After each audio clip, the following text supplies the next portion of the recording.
You are tuning in to Nuestra Palabra, Latino writers having their say. This is our multi platform broadcast. I'm Tony Diaz, El Libro Traficante, and the author of The Tip of the Pyramid Cultivating Community Cultural Capital. And this is broadcasts of Community Cultural Capital, which we do.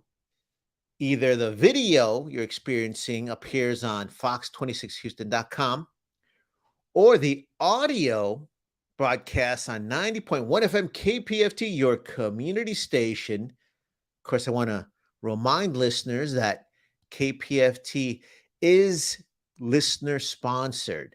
So we ask you if you could budget to help out the station. And if you could go to kpft.org and make a donation in the name of Nuestra Palabra, Latino writers having their say. That helps us do our part to keep this experiment in freedom of speech continuing. And then, of course, we are across several social media platforms. And probably most importantly, we come to you live. So today's show is a follow-up to a live event that we had crossing several borders because we are geographically based in Houston, Texas, but we also traveled to San Antonio, which I'm just going to say is our sister city or brother city or non-binary familial city. And this way we are able to work with the Latino bookstore where I am the literary curator. And our author today who's joining us is none other than our dear friend, Jasminne Mendez. And she formed part of the Texas Writers Series at the Latino Bookstore at the Guadalupe Cultural Arts Center. And we were celebrating the launch of her book, City Without Altar, just came out. Copies are available at the Latino Bookstore as well as all your independent bookstores across the country. So she's with us today. She's going to read some poems. She's going to tell us about creating the book and about one of the many other books that she has coming out all at once. Jasminne, un abrazo grande. ¿Cómo estás? Sorry. Hello, I wasn't muted. Hello, good afternoon, Tony, and everyone. Hopefully you can hear me. Yes. Perfectly. Good. Yeah, I'm well. I warn y'all, I got the booster shot and my flu shot yesterday. So if I seem a little loopy, that might be why, but I'm here and I'm excited to chat with you all and to share some poems for sure. We appreciate that because look at you. You're turning this into a public service announcement. We might as well follow up with that by telling folks, yes, y'all should get the booster shots. I'm triple vaxxed. So you triple or quadruple? This is my third booster. Someone text me how to say that. Cincos. You're in the cincos. That's fantastic, though. That's important. And we'll measure the interview saying, okay, yeah. So we got to let it rest a little bit. But I've been staying hydrated, though. I've been staying hydrated, and I rested before. So that's perfect. No, but what I love is you're being responsible to yourself, your significant other, La Luz, your baby girl, your family, your friends. So we appreciate you doing that and reminding folks. And what I love too is you're talking about it, because I think sometimes in our community we don't talk about, we ain't got time to go down the list of las cosas de que no se habla. That's what this book is about. Things we don't talk about. It's like at every single level, there's so much that's so taboo. Maybe that's why it's so powerful that we have this wonderful movement of writers that you're part of. But maybe, and this all ties in. So see, none of this is a tangent, but maybe that's why we are trained to silence ourselves. We silence each other. And in the worst cases, our voices are muffled or erased. And the examples will be what you talk about in the book. Historically, you walk through your own family background. Mm-hmm. We don't have time to bring up Arizona's banning of Mexican-American studies, but it's linked because there's forces at work. Is that all tied in tangentially, maybe? No, it is. I mean, so much of my work is about that. It's about eliminating the silences that exist in our culture, in our lives, in my own life, in our history, in Dominican history. Not just City Without Altar, but all of the books that I've worked on for the most part are about, people speaking and speaking out and not holding in our truths and our stories, because so much has been silenced for so long. And then because of that, self silence and that self erasure, and then there's institutional silence and institutional erasure and pressure, then nothing ever gets passed on. And so much of our own histories aren't archived, aren't told, aren't the full truth. There's so many voices that so often get left out. And so I write to fight back against that. And like I tell my students, I'm like, if you have the desire and the urgency to tell your stories, you need to tell it, because if you don't, someone else will tell it for you and they're going to get it wrong. And too often, so many of our stories are misrepresented because when they don't often get told, and then when they do get told, they're not by our own people and they're not by us, and so then they're fabricated or they're false narratives that only seek to perpetuate harm and violence to our communities. And so my writing is like is a cry against that in many many ways. And yeah, talking about our health issues and advocating for ourselves and our bodies and what we need is a part of that. So I'm very vocal, as you know, and I have been for years, about my health struggles, about seeking, justice in the medical system and seeking fair treatment and taking care of ourselves, because these powers that be don't want to do that, as we've seen with these COVID statistics and who is continuing to die and get sick more and more. It's us BIPOC people, and so we need to be able to speak out against this and to advocate for ourselves and educate our families. So I'm all about it. It all ties in. I love that. And I tell you what, this is what we're going to do for our listeners. We're going to take it in 3 steps. So the reward will be hearing you read some of your poetry. So we're going to get you there, gente. We're going to get you there. But first, there are 2 steps before that.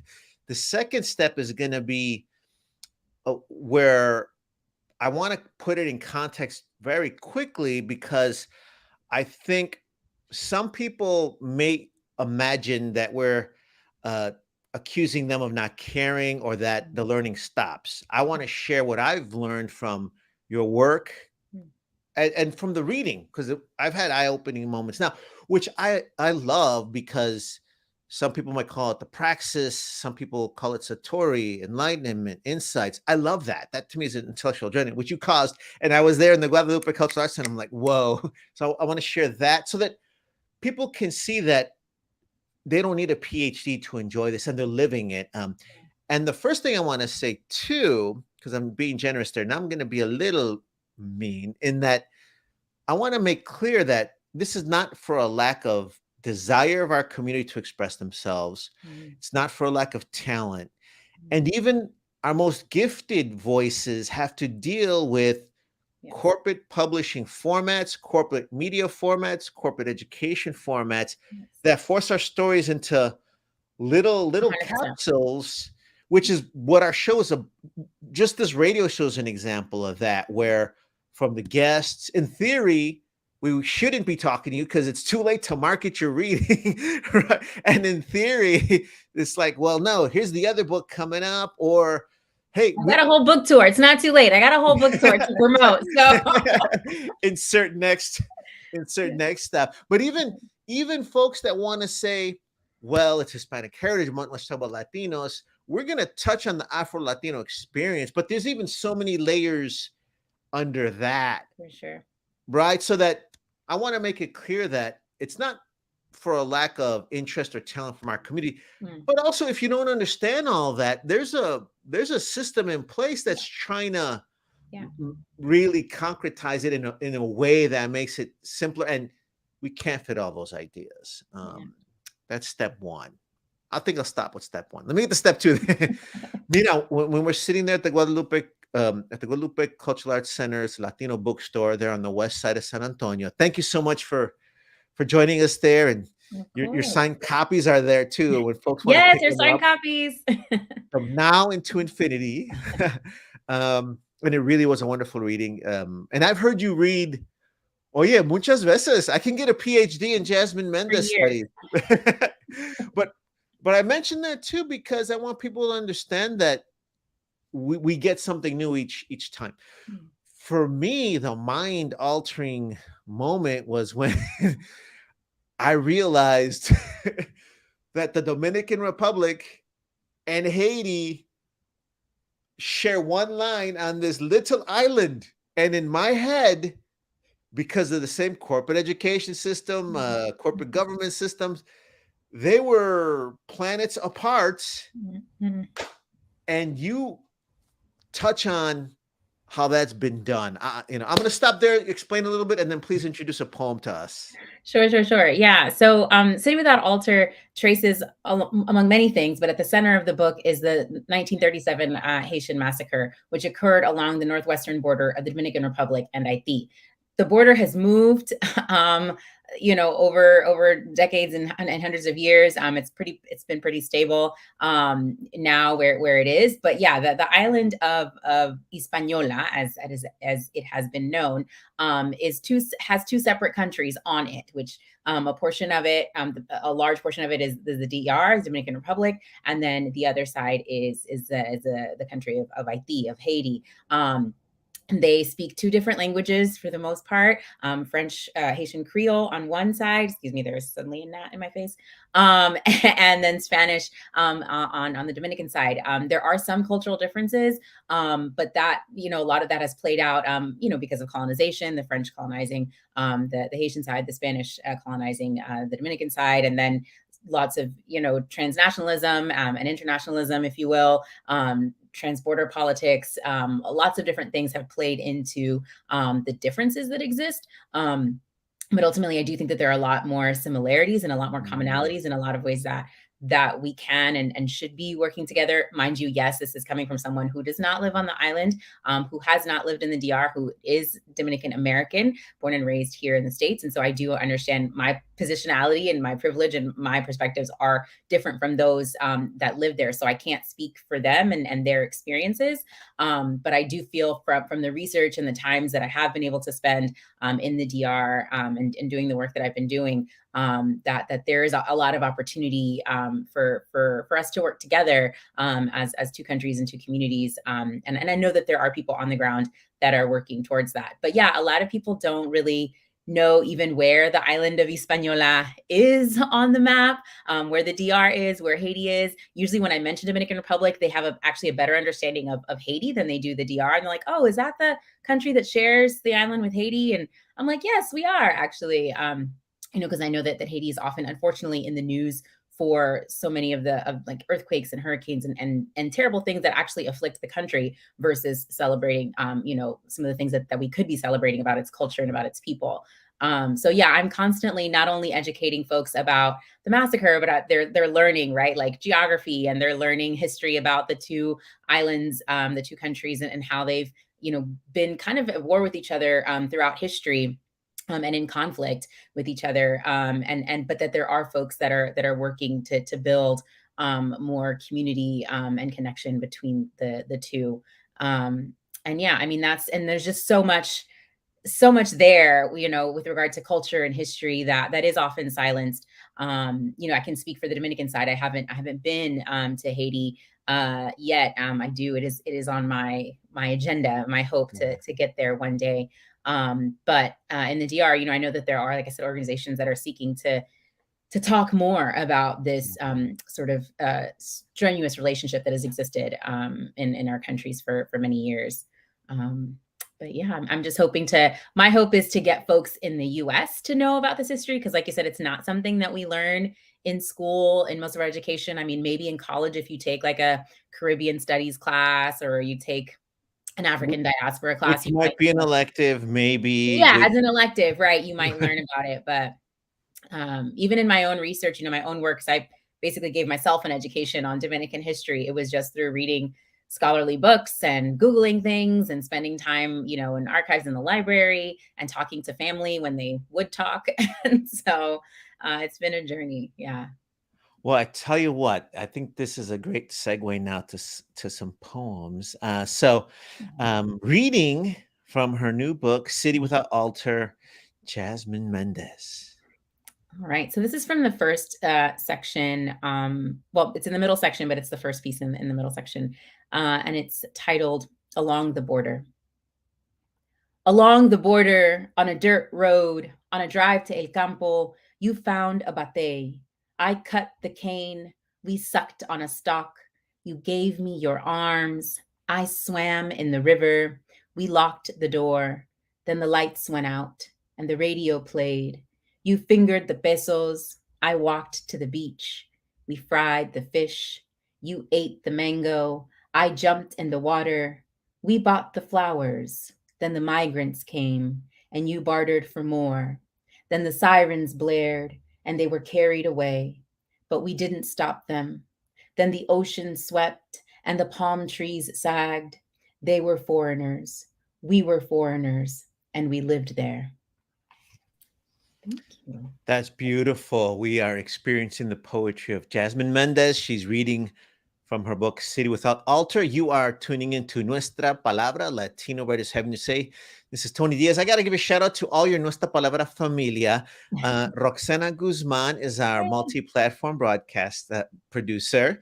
And Liana Lopez is also behind the scenes right now, helping us get this off the ground. There she is. And then Brian Paras is there as well. So, oh, my peeps. I miss y'all. Hi, I miss you too.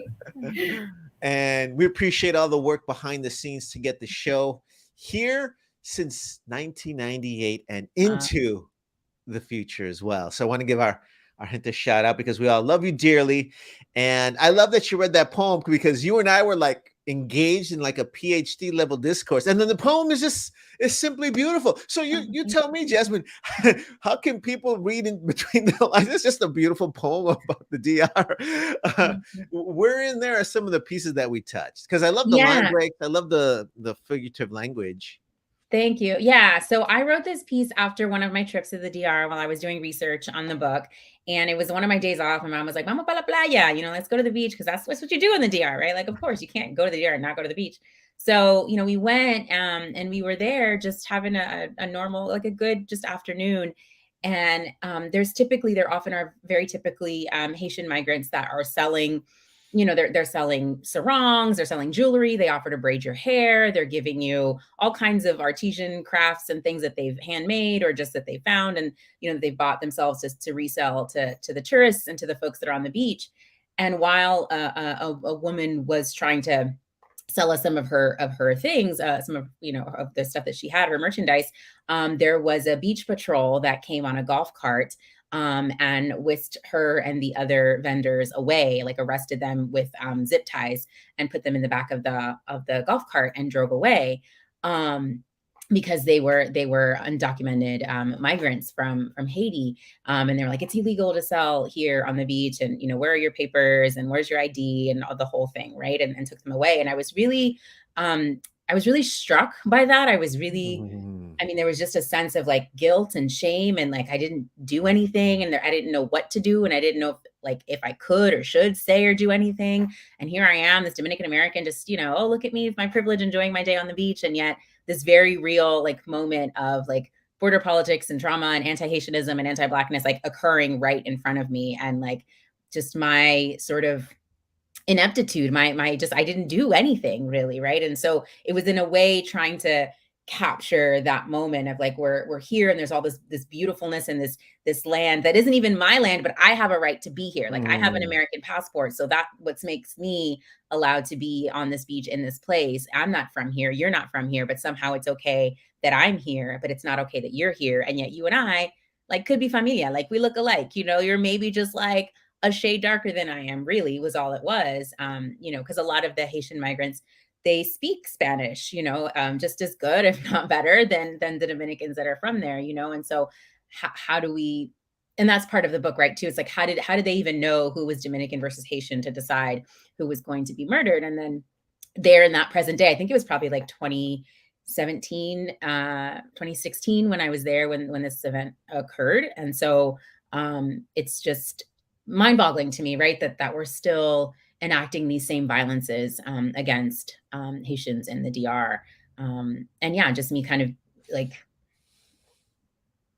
frozen, I guess, with the inability to say or do anything in that moment, as it occurred in front of me. So that's where this poem comes in. It sounds really, really pretty and all that, but like there's lots of layers and the backstory to it as well that gives it some more depth, I think.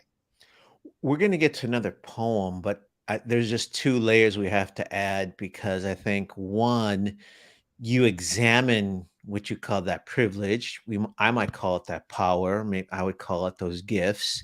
And you take that intelligence to create this dialogue, because the goal is to silence it. So here you are digging into it, and you're sharing that helplessness. So thank you for that, and for being that sensibility, which has been silenced for generations.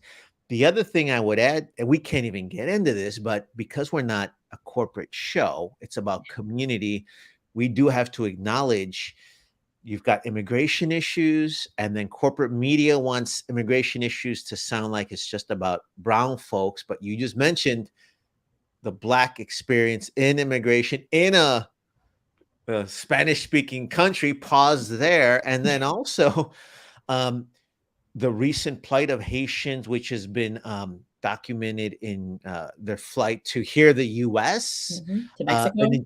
In Mexico and in Chile. I've heard a lot about Haitians in Chile as well. So it's also of the moment in different ways, but to your work, it's been all around. I'm going to stop there, and I think we should resist and get to another poem, unless you deem otherwise. So, Jasmine, are you going to pick door number one, where we get deeper into or poem? I mean, all I'll say is folks, when you're talking about like sort of corporate media and the ways in which immigration is portrayed, especially in the United States, you see the sort of quote unquote picture of this undocumented immigrant from the States, and they look more like you, Tony. They don't really ever look like me. But then if you look at the statistics, Black undocumented immigrants are deported at a higher rate than non-Black immigrants in the United States. And so it's something that we don't talk about, or that you don't see prominently in the media. But there are more undocumented Black immigrants that are deported and incarcerated at higher rates than non-Black undocumented immigrants. So I do think that's another reason. I also think that this book opens conversations for that, and to talk about the Black immigrant experience, not just in the DR, right, but in just across the world, and what that looks like, and how they so often face so much more discrimination than non-Black immigrants to other countries. So, but yeah, I can read another poem as we segue. Please. So interlaced or working in tandem with the story of the 1937 Haitian massacre, I also discuss my own sort of medical issues and encounters with the medical field, and in one of those, experiencing my own sort of cutting with a fingertip amputation. And so in the book, there are a series of CT scans of my hands. And one of the things that really struck me about the Haitian massacre was the use of the machete to enact the massacre. Trujillo ordered his guardia, his men, to use machetes rather than bayonets to kill these innocent victims of the Haitian massacre. And so, having gone through multiple surgeries with my hands, there's sort of this parallel story of my own cutting related to the massacre. So these are just titled Interlude. Papi says we are what we do with our hands. At age 9, I curl my fingers around the shell of a coconut. He shows me how to use a machete.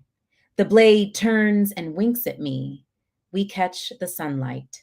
I wince, my hands afraid of the cut, of the blood that could tremble or trickle down a knuckle.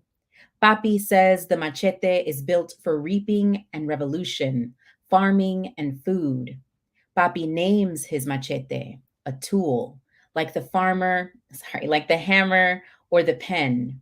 He wraps his fingers around mine. We grip the machete. We raise it above our heads. Papi says, do not be afraid of the machete, but I do not want to carry the weight of a weapon in my hands. Thank you. That's powerful. And again, there's that really beautiful way you take those concrete images, and as we chat, I still can see the the imprints of some of the influences you brought up. But I'd love another poem, please. Sure. Yeah. All right. You got me working today, Tony. Let me pull. I'm going to pull the first piece from the plain verse in the book here. This is a pantoum, so you'll hear a lot of repetition because this gives a little bit of the history and kind of sets up the Haitian massacre. Scene 2.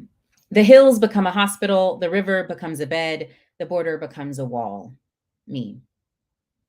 The wounds had been made by a machete, but America didn't care about it as a news story.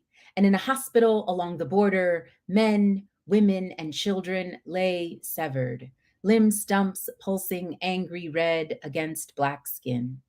And while America didn't care about us as a news story, Irelia Gideon 9, Senalia Pierre 22, Cameron Pion 11 lay severed, limb stumps pulsing angry, red against black skin, whole families fleshed by the flashing fury of a machete. Survivors like Irelia, Senalia, and Cameron cried out, clenched fist, trilled tongues, and swallowed screams. Whole families flushed red, a fury of flashing machetes, asking, what had they done to deserve this? Crying out, clenched fist, tongue trills, and swallowed screams. Thousands of butchered bodies buried beneath ravines burn with why? What had they done to deserve this? Separated skin, kin, and bone, felled from flesh, floating down a river red, with thousands of butchered bodies bobbing and burning along ravines. There was only one who denied it. The president of Santo Domingo separated skin, kin, felled bone from flesh, and sent it floating down a river red, while Irelia, Senalia, and Cameron remember the only one who denied it, the president of Santo Domingo. And in a hospital along the border, men, women, and children like Irelia, Senalia, and Cameron remember their wounds made by a machete. Wow, and that's a powerful contrast to the poem you just shared. I think we should pause to dig into that. And I do want to remind folks that you're experiencing Nuestra Palabra, Latino writers having their say. This is a multi-platform broadcast. I'm Tony Diaz, the Libro Traficante. We're coming at you via video on fox26houston.com, via audio on 90.1 FM KPFT, your community station. And of course, it is listener sponsored. So if you can, please visit kpft.org and make a donation in the name of Nuestra Palabra so we can keep bringing you programming like this. Because if you look at all commercial stations, and by the way, I'm not hating on our brothers and sisters who work there because they're doing a great job, but the formats constrict them to what they can air. And they don't air enough of our gente, enough of these talks, enough of literature. We do because we're not relying on commercial products to sell. So we can do things differently. And also, of course, we'll be coming to you live in different events. You can go to nuestrapalabra.org to find out what's coming up. Jasmine, there's just so much there that ties into race issues in the U.S., which I'd love to touch on. Well, how about this? Just tell us about that. Am I wrong into reading that into it? No, not at all. Not at all. There's a lot of sort of allusions, if you will, and references to a lot of the same anti-Black violence, state-sanctioned police brutality against Black individuals here in the United States. There's a lot of sort of references kind of as an undercurrent to this work as well, which is another reason I, felt that this book, what this book is about and why it was timely, with so much of the sort of the race relations and where we are as a country ourselves as United States. Sometimes it's a little easier, not easier, none of it is easy, but I think sometimes folks might have an easier time reflecting on something outside of the United States and being like, oh, wait, this sounds a lot like what's happening here, before they can accept, right, certain things that are happening here, before they say, oh, this is happening here as well. Like, it's easier to kind of look outside of yourself to then reflect back and be like, oh, wait, she's actually really also talking about, anti-Black violence here in the United States. Because there is also a lot in the book about saying their names. And there's just like a page that's literally that's the part of say their names. And then you turn to the next page, like, and it's a blank page to signify this idea of saying their names, because that's, it's not just here in the United States where we seek to silence and repress and say that no, institutional racism and anti-Black violence doesn't exist anymore. We're a better country than that. Like, you can say that, but the statistics and the news will tell you otherwise. And this is my way to also say, like, it's not only happening here in the United States and hasn't only happened here. Look at where else it's also occurred. And so trying to build those connections between this moment in time, that people say, oh, it happened so long ago, 1937. And I said, well, no, it's still, this ideology is still affecting us and our experiences today. And this idea also, that America doesn't care about us as a news story, that comes from, this idea that's so often our deaths and violence against Black individuals across the diaspora, across the world, are ignored, are downplayed, they're gone after a news cycle, et cetera. And so this speaks to this piece in particular is a found poem from the article that the one American journalist that decided to cover the massacre wrote, Quentin Reynolds. He wrote Murder in the Tropics when he flew to the DR and to the border in February of 1938, and interviewed Haitian massacre survivors and victims of the massacre, interviewed Trujillo as well, and wrote about this moment in history, but he was the only one. And listen, it took me forever to even find that one article. Like, it was a whole situation. And then most of the lines that you hear from that poem are pulled directly from his article to write that piece. But yeah, it's something that this moment in history in the DR and especially here in the States, it's not something we really hear about or talk about. And violences that continue today, both on the island and here, are also usually not read about or talked about or heard in the news as much. So I wanted to highlight that. Well, and I want to go back to what you said earlier, your I'll just call it unease, or your examination of your experience as not being in the DR and here, because you're what I would call, from my book, a cultural accelerator, in that high-level performance writer, and that could be different fields, researcher, and you're connected to the community still. And I think what that means in your work is that you're crossing borders, which we have not been privileged to before. Like, you've documented several moments where borders hurt us, and you're crossing them, defying them, and not for puro party, you have beautiful moments, but you're still writing about it.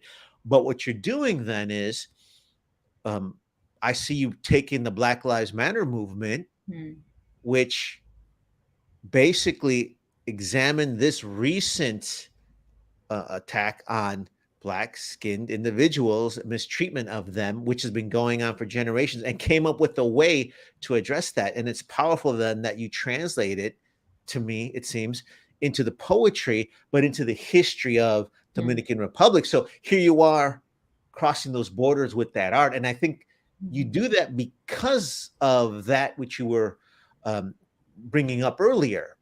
Porque eres Americana, porque eres Latinx, porque eres Afro-Latina, all those things. Yeah. You can wrap that up. Is that fair to say, all that? Yeah, no, 100%. I do think so. Yeah. And again, so much of writing this book and putting this book together and talking about it over all these years has been about me examining my own positionality, my own privileges, my own positions of power, as you say, and really thinking about, what do I as a Dominican American have to contribute to the story, and how and why is it part of my responsibility to tell these stories? And as a Black woman living in the United States, like, so much of what I think my Haitian brothers and sisters experience on the island, I also sense some of that while here in the States. I may not get that same treatment in the DR. And I acknowledge that. My blue passport and my American dollars and my lighter skin afford me a wealth of privileges that I know the Haitian community is not afforded in the DR. And so, but when I come back home here, you know, I still live with so much of like anti-Blackness and racism, right? Especially in Texas, right? Like fear. There are neighborhoods and places in Texas that I don't go to. There are places that I am afraid to travel to at night, towns that I don't drive through at night, especially, right?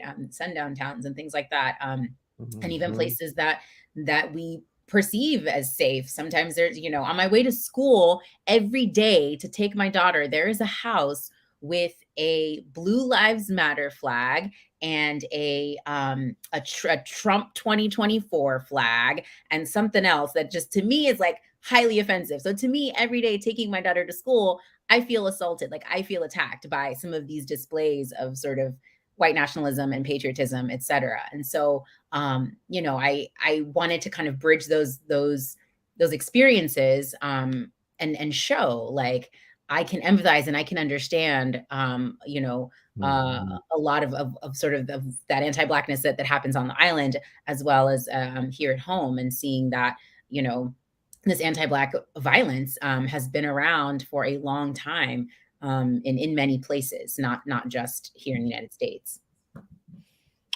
And I also want to bring up one other issue that you made me aware of, and then we'll have you read 2 more poems, and then we'll close by you telling us more about your power, because you are accruing so much community cultural capital right now. We got to brag about it, and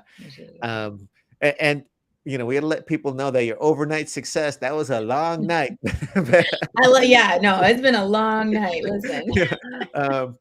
But one thing that, of course, it's great to hear you read the poems. They're powerful on the page and they're beautiful. And I also enjoy the political analysis part of it. But you mentioned too that in the Dominican Republic, folks who are citizens with birth certificates were marked as racist Hispanic. And then here in the US, we can just look at the how race is treated in the US, where folks that might be called Latino or Hispanic pick white or Black, and the implications of that, because here in this country, there's certain discussions that say, you know, Latino's not a race. We have whole shows about that, so I don't want to get too far into that yet. But to me, it was fascinating then that part of this, your articulation of this moment, was that a government decided, well, let's put Hispanic as a race. Mm-hmm. Yeah, I mean, so I'm not sure how the birth certificates work in the DR. I haven't seen one myself, but for my personal birth certificate, which is a part of the book as a blackout poem in the opening, I was born in Alabama. I'm a military brat, for those who don't know. So I was raised everywhere, but I was born in Alabama, grew up mostly in the South.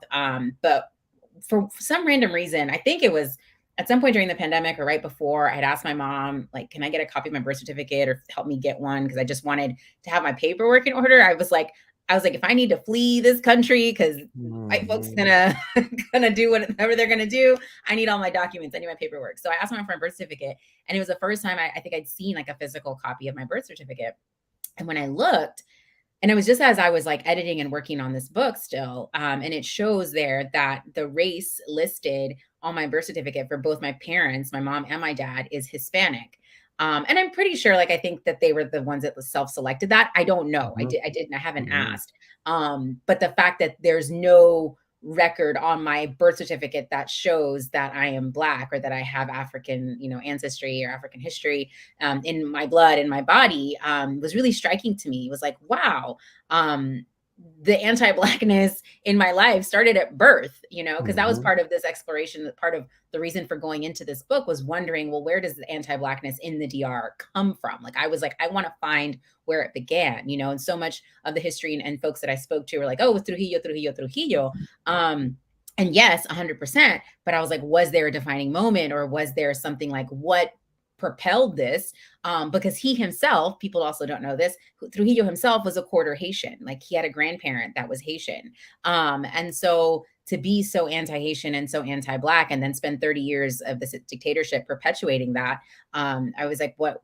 Why? Like, where did this come from? You know? And we know colonialism and white supremacy and all of those things are also an influence in that. But so much of what I read said that a lot of this sort of the violence towards them and this hate began here with this massacre. And so also trying to understand like where it came from within me, because I've spent many years dismantling my own internal racism and self-hate towards my own Blackness and anti-Blackness, et cetera. And then just finding out that like, wow, this was from the moment I was born, I was denied my Blackness. So no wonder I grew up my whole life saying I'm not Black, you know, and I'm Hispanic, I'm Latina, I'm Dominican. And it's like, bro, look in a mirror. Like, you can't deny what you're looking at. So yeah, so I don't know. Yeah, that was a big revelation for me. Well, and I think what is powerful about your work is you take some deep psychological issues, you take some political issues, but some things are very quotidian because that's picking what you identify as is quotidian in the fact that it happens quickly. It happens like at certain places, could be the birth certificate, but then you've got, you know, the person's definition of race, that doctor or whoever's administering it, the administrators, what they're going to write down. And then later on, government's extrapolating what that is, because in the US, you have the census where, if I remember correctly, the last version says Hispanic's not a race yet. It says something to that effect, but in the past it hasn't. But then if you look at different examples in history, clearly, you know, Hispanics were treated as a race by different reasons. Right. And you draw this powerful moment too, where in the Dominican Republic, there's ramifications of that as well. So that's very powerful in your work. Yeah. I tell you what, let's do this. If you'd kindly give us 2 more poems, and then I'd like folks to know all the books you're writing then. For sure. Okay, I'm going to skip a little bit to the end here. There's a last section in the book that's sort of traces motherhood and my motherhood journey, and in relation to sort of thinking forward, right? So thinking about the future and how I'm hoping to break these sort of generational traumas of anti-Blackness, you know, within myself and then with my daughter, and thinking about just the future and where it might lead. And so I'll just read 2 short pieces from that section. I'll read something I haven't read out loud just for fun. The Forgotten. The highway is littered with stuff people no longer want. Big stuff, old stuff, broken stuff. A white cooler's blue lid flaps in the wind. A once upon a good time. A brown leather recliner wobbles and waits by the side of the road. A hitchhiker waiting for a home. A full-size mattress springs and wails. A purple velvet ottoman puts on a show and sullies in the rain. A used-up memory no one will claim. At night, while I wait for you to wake, while I wait to fall asleep, I close my eyes and count the stuff I've seen. Sheep in a field of almost dreams. Cantankerous treasures tossed to the side. 1, 2, 3. Mommy would say, "Que lástima," such good things gone to waste. And I imagine a highway of almost apologies. Words between mommy and I that got used up, thrown on the curb, forgotten.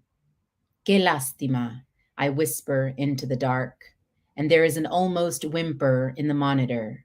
It bends into prayer. It leaks into the cracks between us, mothers, daughters, begins to fix what we don't want to throw away. And I will read one more. The Fable. Smile, if only because you recognize my face in the face of other women. Remember what we have escaped, what we have done to each other.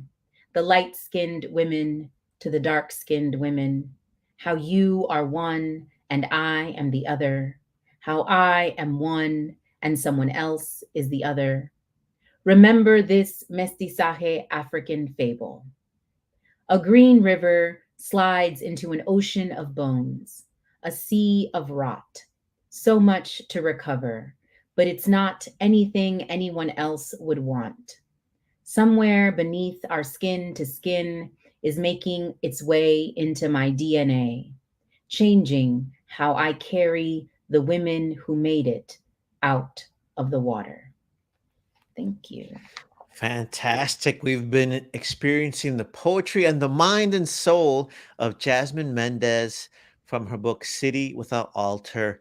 But Jasminne, you've got several books coming out now. Congratulations. It's wonderful to get to experience that with you. Give us the name of the other books, and I've lost track of what you can announce publicly and you can't. So it's also my chance to let you, because I don't want to violate my NDA club. All good, all good. So Islands Apart, Becoming Dominican American drops this Thursday, September 15th, just in time for Latina Heritage Month. That's with Arte Público Press. And I am, if you're in Houston, having a book launch on September 17th, Saturday, at Kindred Stories Bookstore at 7 p.m. So hope to see you there. I did also translate Amanda Gorman's picture book, Change Sings, La Canción del Cambio, Himno para Niños, which comes out on September 22nd. So bilingual teachers, dual language teachers, parents of bilingual children, please, check that translation out. It was my first sort of big translation. I was really excited to take it on. And that's by Amanda Gorman, and it's illustrated by Lauren Long. So La Canción del Cambio. And then I have a my debut middle grade novel in verse, Anina del Mar Jumps In, coming out with Dial Books in March, April of 2023. And that's about a young Dominican girl who gets diagnosed with a chronic illness. She lives in Galveston. She loves to swim. She's helping her mother heal her generational trauma. And there's all sort of good, fun things in that book as well. So I'm excited, about all the things that are coming out, that are forthcoming. And I'm on book tour starting. It started already with the Guadalupe Cultural Arts Center bookstore reading. And the next one is coming up, I believe, actually September 22nd. Those dates are a little bit wrong there, but I've got a September 22nd reading coming up with the Holocaust Museum virtually for those of you that are not in Houston. I'm welcome I hope that you all join me for those. Fantastic. And we're posting the information there. We'll, spread that as well, and continued success. Thank you so much for joining us. It was a wonderful reading at the Latino bookstore. So we encourage folks to get a chance to meet you in person, and appreciate you supporting local and independent bookstores, and continued success. Thank you, Tony. And you've been experiencing Nuestra Palabra, Latino writers having their say. This is Tony Diaz, El Libro Traficante, author of the new book, The Tip of the Pyramid, Cultivating Community Cultural Capital. And I want to thank our community cultural capital, including Roxana Guzman, who is the multimedia platform broadcaster. She produces our multimedia platform shows for us.